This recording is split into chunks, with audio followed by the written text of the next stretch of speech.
एक गांव में दो बूढ़ी औरतें रहती थीं। दोनों का कोई नहीं था। उनका पेशा था भीख मांगना। सुबह से रात तक जो भी मिलता उसी से उनका गुजारा चलता। ऐसे तूफान बारिश में तो ढंग से भीख भी नहीं मांग पा रहे। पता नहीं आगे कैसे दिन कटेंगे। बिल्कुल सही कह रही है तू। जब सब कुछ ठीक रहता है तब भी तो ज्यादा भीख नहीं मिलती। नहीं नहीं, ऐसे बैठे रहने से कुछ नहीं होगा। चाहे बारिश हो या तूफान, हमें तो भीख मांगते रहना पड़ेगा। लेकिन ऐसे मौसम में कौन बाहर निकलता है? गांव के लोग तो अपने घरों में ही रहते हैं। अगर ये सोचकर बैठी रही तो फिर हमारा गुजारा कैसे होगा?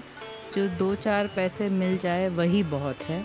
घर में बैठे बैठे कुछ नहीं होगा।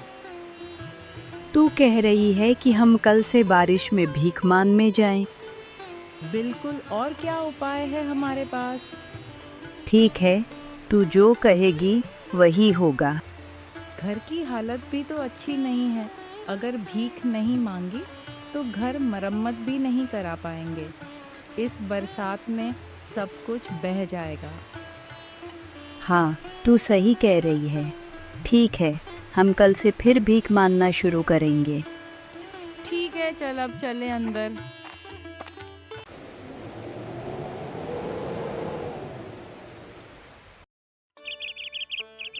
उस रात की भारी बारिश और तूफान ने शारदा और कौशल्या बूढ़ी की रसोई घर को तोड़ दिया।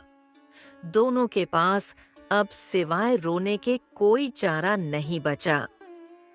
हाय हाय, ये क्या अनर्थ हो गया। इस मरने वाली बारिश ने मेरी रसोई ही तोड़ दी। सिर्फ तेरी ही नहीं, मेरी भी हालत बहुत खराब है। अब हम क्या करेंगे? भगवान ने सारे दुख हमारी किस्मत में लिख दिए हैं। इस हालत में तो अब खाना भी नहीं बना सकते। क्या अब भूखे रहना पड़ेगा? कुछ समझ नहीं आ रहा। जेब में एक पैसा भी नहीं है। खाना मुश्किल से नसीब होता है। रसोई कैसे ठीक करवाएंगे? भगवान ने हमारी इतनी बुरी किस्मत क्यों लिखी? अब रोने से क्या होगा? रोने से रसोई वापस नहीं आएगी। अब क्या करें? क्या करेंगे? चल दोनों मिलकर भीख मांगने चलते हैं। जो पैसा मिलेगा उसी से रसोई ठीक कर लेंगे। भीख से जो मिलेगा वो तो खाने में ही चला जाएगा। अगर ऐसे ही हार मान गए तो कुछ नहीं होगा। कोशिश तो करनी ही पड़ेगी। ठीक है, चल। उधर रमेश बाबू शहर से काम के लिए गांव आए थे। बारिश और तूफान के कारण वो फंस गए। उनके पास वापस शहर जाने के लिए भी पैसे नहीं थे। आइए बापू, आप नए लगते हैं। इस गांव में क्या आप शहर से आए हैं? बाबू जरा इधर आइए। 2 दिन से भूखे हैं। इस तूफान में रसोई भी टूट गई। थोड़ी मदद कीजिए। ओहो, देखिए, आप लोग गलत समझ रही हैं। मैं मदद करने नहीं, मदद मांगने आया हूँ। मदद मांगने? किस चीज़ की मदद? असल में मैं शहर से काम के लिए आया था, पर अब वापस जाने के लिए पैसे नहीं हैं। क्या आप थोड़ी मदद कर सकती हैं? भगवान और कोई नहीं मिला मदद मांगने के लिए। भिखारियों के पास ही आए। बारिश के कारण कोई बाहर दिख नहीं रहा, इसीलिए किसी के घर भी नहीं जा सकता। बाबू, क्या आप बहुत परेशानी में हैं? हाँ माँ, बहुत परेशानी में हूँ, नहीं तो आपसे मदद नहीं मांगता। हम ज़्यादा पैसा नहीं पाते, लेकिन देखिए जो थोड़ा है, क्या उससे आपका काम चल सकता है? पागल हो गई है क्या? हमारी खुद की रसोई टूट गई है। उसे ठीक करना जरूरी है। रसोई बाद में ठीक हो जाएगी, लेकिन बाबू को अभी मदद की ज़रूरत है। आप चिंता मत कीजिए, जब मैं अगली बार गांव आऊंगा आपका पैसा लौटा दूंगा। आजकल कौन पैसे लौटाने आता है बाबू? आप लीजिए, जो मेरे पास है वही दे देती हूँ। जितने भले दिल की थी शारदा बुढ़िया, उतनी ही खराब सोच की थी कौशल्या। बुढ़िया कौशल्या बुढ़िया कभी किसी की भलाई सहन नहीं कर सकती, ना ही किसी की मदद करती। क्या रे, आज भीख मांगने गई थी और तेरा तो पूरी तरह से नुकसान हो गया। होने दे, मुझे कोई फर्क नहीं पड़ता। मैं शहर के उस बाबू की मदद कर पाई, यही बहुत है। अब ये जो रसोई घर टूटा पड़ा है, इसे ठीक कैसे करेगी? खाना कैसे पकाएगी? तू जितने पैसे लाई है उससे तो रसोई ठीक नहीं होगी। मैं कुछ दिन तक जैसे तैसे चला लूंगी। मुझे समझ नहीं आता कि तू खुद इतनी मुश्किल में रहते हुए दूसरों की मदद करके क्या शांति पाती है। दूसरों की मदद करने में एक अलग शांति होती है जो तू कभी नहीं समझ पाएगी। और मैं समझना भी नहीं चाहती। मैं तो बस इतना जानती हूँ कि पेट भरे और तन ठीक रहे। हमेशा खुद के बारे में सोचना ठीक नहीं होता। कभी कभी दूसरों के बारे में भी सोचना पड़ता है। क्या पता कभी इसका फल मिल जाए। इतने सालों से तू दूसरों की मदद कर रही है, मगर मैंने कभी नहीं देखा कि तुझे कोई इनाम मिला हो। इनाम क्या, हर रोज मिलता है रे, लेकिन कभी ना कभी तो मिलता है। हो गया तेरे ज्ञान का भाषण, तू ही रख अपने पास, मैं चलती हूँ। ठीक है, कल सुबह जल्दी उठ जाना। अरे बाबू, आप आइए आइए, कोई मदद चाहिए? नहीं बुढ़िया, नहीं, कोई मदद नहीं चाहिए क्या? हर दिन मैं तुमसे मदद ही लूंगा क्या? नहीं नहीं, ऐसा मत कहिए। मैंने सोचा आज भी आप किसी मुसीबत में हैं। अरे नहीं रे, आज मैं तुम्हें इनाम देने आया हूँ। इनाम किस बात का? तूने जो कल मेरी मदद की थी, उसी का बदला देने आया हूँ। आप पागल हो गए हैं क्या बाबू? मैंने किसी इनाम के लिए आपकी मदद नहीं की थी। मुझे पता है, मगर मैं खुशी से दे रहा हूँ। ना बाबू, मैं इनाम नहीं ले सकती। अब पर तुझे उधार के पैसे तो लेने ही होंगे, ठीक है? ठीक है, अगर देना ही है तो उधार के पैसे दे दीजिए, इनाम नहीं। तेरी एक भी बात नहीं सुनूंगा। इनाम तुझे लेना ही होगा, ठीक है? ये लो, ये 2 सोने की चूड़ियां हैं, इन्हें बेचकर अपने काम में ले लेना। सोने की चूड़ियां, मैं इनका क्या करूंगी? ये अब मेरे किसी काम की नहीं है। मैं अकेला आदमी हूँ, इन्हें रख के क्या करूंगा? फिर भी आप मुझे दे देंगे? अगर इससे तेरा भला हो सकता है तो ले ले, इसमें क्या दिक्कत है? लेकिन ओ लेकिन वेकिन नहीं, अब मैं चलता हूँ बस। रमेश बाबू द्वारा शारदा बुढ़िया को दिया गया इनाम देखकर कौशल्या बुढ़िया जल भुनकर पछताती है। अरे बूढ़ी माँ, तुम हमारे घर पर। अरे समझ नहीं रहे हो, जरूर किसी मदद के लिए आई है। अरे नहीं नहीं, मैं किसी मदद के लिए नहीं आई हूँ। अच्छा तो बताओ फिर किस लिए आई हो? दरअसल आज एक शहर के बाबू ने मुझे एक जोड़ी सोने की चूड़ियां दी हैं। मेरा तो कोई है नहीं। क्या तुम ये चूड़ियां बेच सकते हो? सोने की चूड़ियां कहाँ से मिली? तुम्हें कहीं झूठ तो नहीं बोल रही? चोरी वोरी तो नहीं की? अरे नहीं नहीं, मैं भला चोरी क्यों करूंगी? भगवान कसम, मैं सच कह रही हूँ। तो फिर दिखाओ वो चूड़ियां कहाँ है। हे माँ, ये तो सच में सोने की चूड़ियां हैं। ठीक है बूढ़ी माँ, तुम चिंता मत करो, मैं तुम्हारी चूड़ियां बेच दूंगा। तो कब बेचोगे? अब इस तूफान और बारिश में ग्राहक नहीं मिलेगा। जैसे ही मौसम ठीक होगा मैं बेच दूंगा। ठीक है, मैं चलती हूँ। सुनो बूढ़ी माँ, तुम ये चूड़ियां मुझे ही बेच दो ना। तुम क्या कह रही हो? हमारे पास अभी इतना पैसा नहीं है। बूढ़ी माँ तुम जाओ। शारदा बूढ़ी के पड़ोसी हैं। रामू और सीमा रामू अच्छा इंसान है, लेकिन सीमा लालच और ईर्ष्या से भरी हुई है। चूड़ियां देखकर उसका लालच जाग उठता है। अरे बूढ़ी माँ, तुमने देखा शारदा बूढ़ी को वो सोने की चूड़ियाँ मिली हैं। हाँ हाँ, देखी है। मेरे सामने ही तो शहर के बाबू ने उसे दी थी। जब उसने चूड़ियाँ ली तब तुमने कुछ किया क्यों नहीं? तुम ले सकती थी। कैसे लेती? मैंने तो उस बाबू की कोई मदद नहीं की थी। इसलिए तो कहती हूँ लोगों की मदद करना सीखो। तू खुद कितनी मदद करती है दूसरों की? क्या करूँ बूढ़ी माँ, हमारी किस्मत में तो कोई इनाम नहीं है। मेरी भी यही कहानी है। मैं मदद करती हूँ, फिर भी कुछ नहीं मिलता। अगर वो चूड़ियाँ तुम्हारे पास होती तो तुम खूब पैसा कमा सकती थी। लेकिन वो चूड़ियाँ लाऊं कैसे? कैसे? क्या चुरा लो बस, मैं अब चोरी करूं? वरना तेरे पास पैसा कहाँ से आएगा और रसोई कैसे ठीक कराएगी?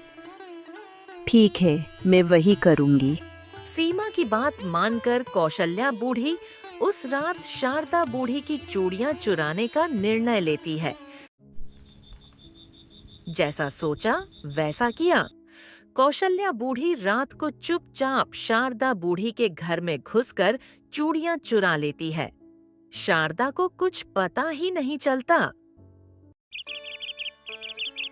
हाय, मेरे सुख को किसकी नजर लग गई? किसने मेरी बर्बादी कर दी? अब क्या होगा? क्या हुआ? ऐसे क्यों रो रही हो? क्या बताऊं, मेरी सोने की चूड़ियां चोरी हो गई, कहीं नहीं मिल रही।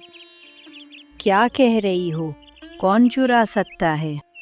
पूरे घर में ढूंढ लिया, कहीं नहीं। मेरे सुख पर किसी की नजर लग गई। शायद किसी चोर की नजर पड़ गई थी। लेकिन चुराया किसने? मैंने तो किसी का कोई नुकसान नहीं किया।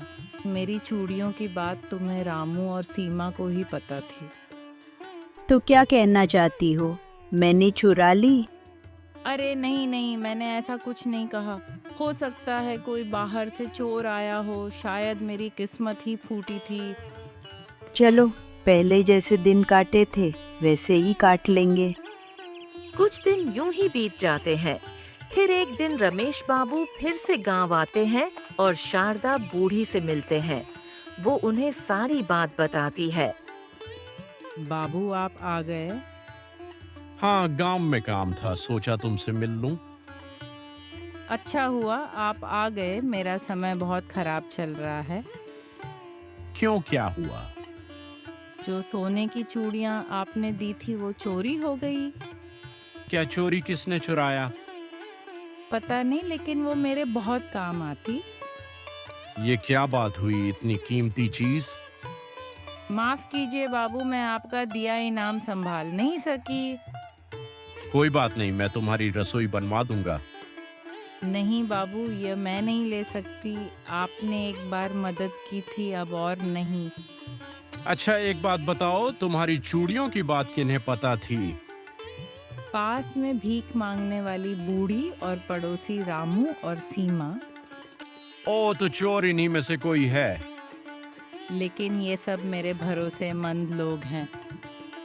अरे, अब के जमाने में भरोसे नाम की चीज ही नहीं होती है। तुम चिंता मत करो, मैं अगली बार आकर चोर को पकड़वाऊंगा। अरे, ये बाबू फिर यहाँ क्यों आया है? तू चुप रह, शायद किसी जरूरी काम से आया हो। बाबू, आप आज फिर क्यों आए हैं? मैं खबर देने आया हूँ। क्यों बाबू, क्या खबर है? सोचा तुम्हें बताना जरूरी है। वो जो चूड़ी का जोड़ा मैंने तुम्हें दिया था ना, वो असली नहीं बल्कि नकली था। नकली? मतलब वो सोने की चूड़ियां असली सोने की नहीं थी? नहीं, असली वाली तो मैंने घर पर ही छोड़ दी थी, गलती से नकली वाली ले आया था। अरे बाप रे, अब क्या होगा? अरे, तो तू परेशान क्यों हो रही है? मैंने चूड़ियां तुझे थोड़ी ना दी थी, शारदा बुढ़िया को दी थी। अरे नहीं नहीं, मैं तो शारदा बुढ़िया के लिए ही परेशान हो रही थी। रहने दो बाबू, जब नकली है तो अब चिंता करने का क्या फायदा? नकली तो नकली ही है। अब मुझे असली की भी जरूरत नहीं है। अरे नहीं नहीं नहीं, ऐसा कैसे? मैं अगली बार असली चूड़ियां लेकर आऊंगा। हाँ बाबू, ये ठीक रहेगा। आप अगली बार असली चूड़ियाँ लेकर आइए। हाँ, नकली से शारदा बुढ़िया का भला क्या काम, सही बात। लेकिन शारदा बुढ़िया थी चूड़ियाँ तो चोरी हो गई, फिर आप उसे असली वाली कैसे देंगे? हाँ, यह भी सही बात है। जिसने चोरी की उसका तो बड़ा नुकसान हो गया। कोई बात नहीं, फिर भी मैं चूड़ियाँ ले आऊंगा। रमेश बाबू के मुंह से नकली चूड़ियों की बात सुनकर का बुढ़िया घबरा गई। वो मन ही मन सोचने लगी कि नकली चूड़ियां देकर असली चूड़ियां किसी तरह रमेश बाबू से हथिया लेगी।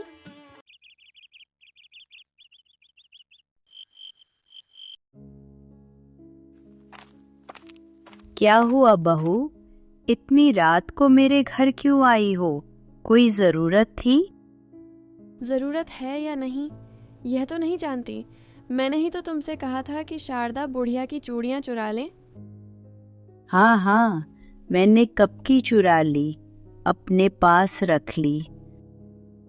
क्यों री, मैंने तो तुझसे कहा था कि मैं तुझसे खरीद लूंगी। मुझे बिल्कुल ध्यान नहीं रहा। अच्छा बैठ, मैं तुझे चूड़ियाँ देती हूँ। ठीक है, लेकिन चूड़ियाँ असली तो है ना?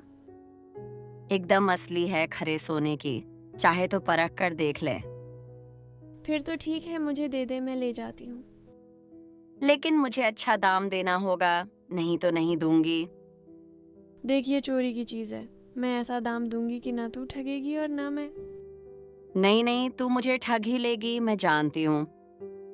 जानती हूँ तूने जो चूड़ियाँ चुराई हैं वो शारदा बुढ़िया, उसके बारे में शारदा बुढ़िया को नहीं पता, लेकिन मुझे पता है। तू मुझे धमकी दे रही है क्या? अगर तूने मुझे चूड़ियाँ नहीं दी तो मैं सबको बता दूंगी। अरे नहीं नहीं, जो दाम तुझे सही लगे दे देना। ये चूड़ियाँ मेरे किस काम की? ठीक है, दे दो, ज्यादा बातें मत करो, बहुत रात हो गई है।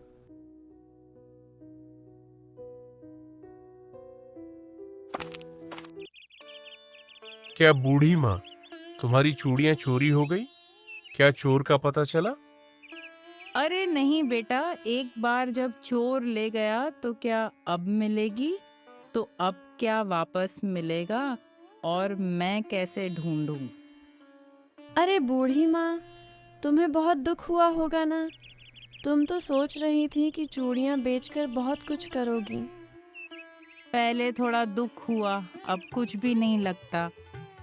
क्यों, अब दुख क्यों नहीं हो रहा? क्यों होगा? वो शहर का बाबू आकर बोल गया कि चूड़ियां तो नकली थीं। नकली मतलब वो असली सोने की नहीं थी? नहीं रे, असली कैसे होंगी?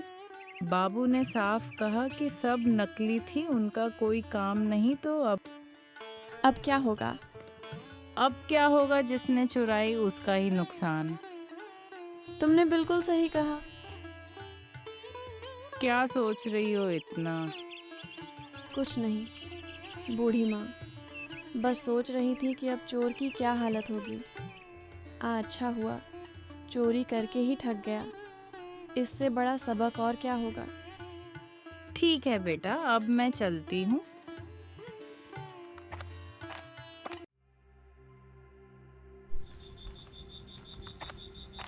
अरे बहू, फिर से मेरे घर क्यों आई हो? तुमने मुझे धोखा दिया है। कह रही हो तुम? तुम अच्छे से जानती थी कि वो कंगन नकली है, फिर भी मुझे बेच दिए। नहीं नहीं, मैं सच कह रही हूँ, मुझे कुछ नहीं पता।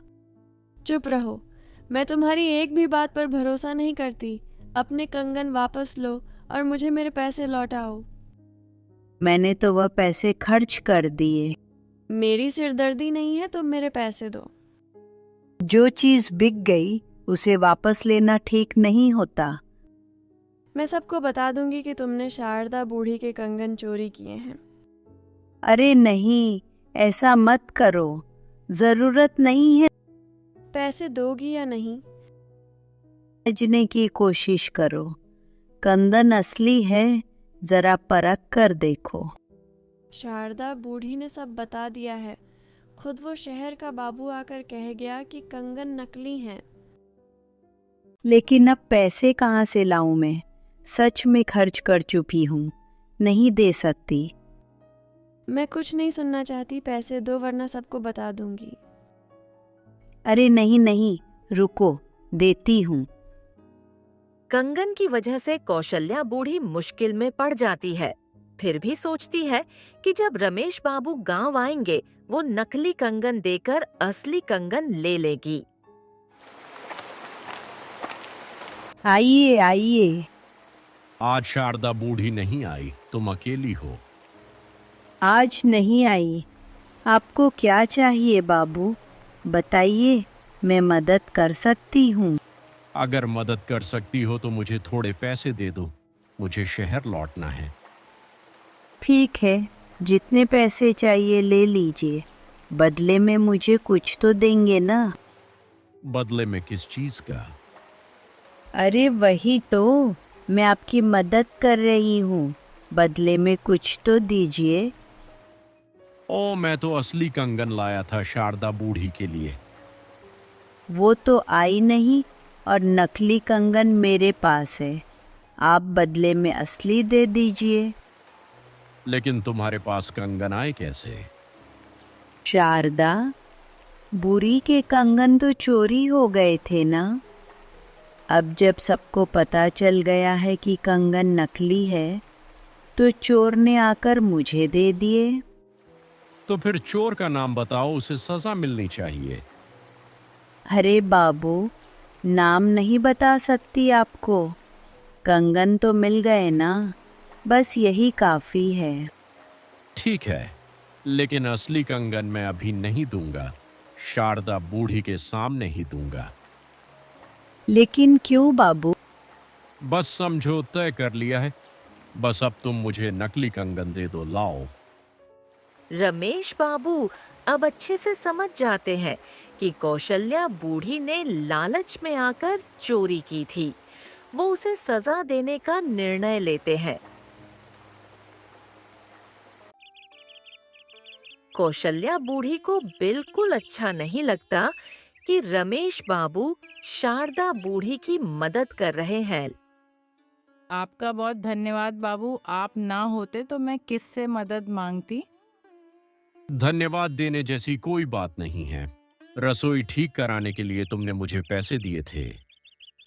लेकिन आपने वो पैसे भी मुझे लौटा दिए और फिर रसोई ठीक कर दी। मैंने कितनों से मदद मांगी, किसी ने मदद नहीं की। सभी एक जैसे नहीं होते। मैंने भी बहुत लोगों से मदद मांगी थी, लेकिन सिर्फ तुमने की। चलिए, आखिरकार रसोई ठीक हो गई। अब बारिश में कोई परेशानी नहीं होगी। हाँ, मैं बीच बीच में गांव आता रहूंगा। अगर जरूरत हो तो जरूर बताना, ठीक है? ठीक है बाबू, बताऊंगी। लेकिन कौशल्या बूढ़ी की रसोई तो अभी भी टूटी हुई है। कभी कभी दूसरों की चिंता बंद कर दो। जो लोग पीठ पीछे तुम्हारा बुरा करते हैं, उनके बारे में सोचने की जरूरत नहीं है। क्या कह रहे हैं बाबू? कौशल्या बूढ़ी मुझे नुकसान क्यों पहुंचाएगी? यही तो अब जानना बाकी है। थोड़ी देर में खुद ही समझ में आ जाएगा। कुछ समझ नहीं आ रहा। कोई बात नहीं, बस देखते रहो। ओ बाबू, मैंने भी तो आपकी मदद की थी। आप मेरा रसोई घर भी ठीक करवा दीजिए ना। हाँ बाबू, कौशल्या बुढ़िया बिल्कुल सही कह रही है। अगर आप उसका रसोई घर थोड़ा ठीक करवा देते तो अच्छा होता। मैं इतना महान नहीं हूं कि एक चोर के लिए इतना सब कुछ करूं। चोर मतलब? चोर मतलब तुम्हारा वो सोने का कंगन का जोड़ा इस कौशल्या बुढ़िया ने चुराया था। मैंने चोरी नहीं की। आप झूठ क्यों बोल रहे हैं? अब मैं झूठ नहीं बोल रहा, पहले झूठ बोला था। झूठ यही था कि कंगन नकली थे, मतलब कंगन असली थे। आपने मुझे धोखा दिया। मैं धोखा क्यों दूंगा? तुमने खुद ही शारदा बुढ़िया को धोखा देकर चुराया था। मुझ में लालच आ गया था, इसलिए ऐसा करने को मजबूर हो गई। छी छी का मैंने तुझे अपनी बहन की तरह प्यार किया और तूने मेरे साथ ऐसा किया। अगर मैं इस गांव का होता तो कौशल्या बुढ़िया को उसके अपराध की सजा जरूर देता, लेकिन अब वो मेरे बस में नहीं है। रहने दीजिए बाबू, सजा देने की जरूरत नहीं है। पकड़ में आने के बाद भी जिसे शर्म नहीं, उसे सजा देने से भी कोई फर्क नहीं पड़ता। ये ठीक कह रही हो। ये लो तुम्हारा असली कंगन का जोड़ा, इसे संभाल कर रखना। अब इन कंगनों की मुझे कोई जरूरत नहीं, आप इसे अपने पास ही रखिए। अरे नहीं नहीं नहीं, ऐसा नहीं हो सकता। जरूरत हो सकती है, आप रख लीजिए। आप रख लीजिए बाबू, अगर कभी जरूरत हुई तो आपसे मांग लूंगी, ठीक? चलो मैं चलता हूँ। मुझे माफ कर दे। तुझे अलग से माफ करने की जरूरत नहीं है। तूने मेरे साथ ऐसा किया, यही सोचकर बुरा लग रहा है। मुझ में लालच आ गया था। तू ऐसा क्यों कर बैठी? मैं तो वो कंगन बेचकर तेरे रसोई घर की मरम्मत करवा देती। मुझे माफ कर दे। कभी किसी से जलन करके कोई बड़ा नहीं बनता और किसी का नुकसान करके भी कोई बड़ा नहीं बनता। अब मुझे ये बात समझ में आ गई है।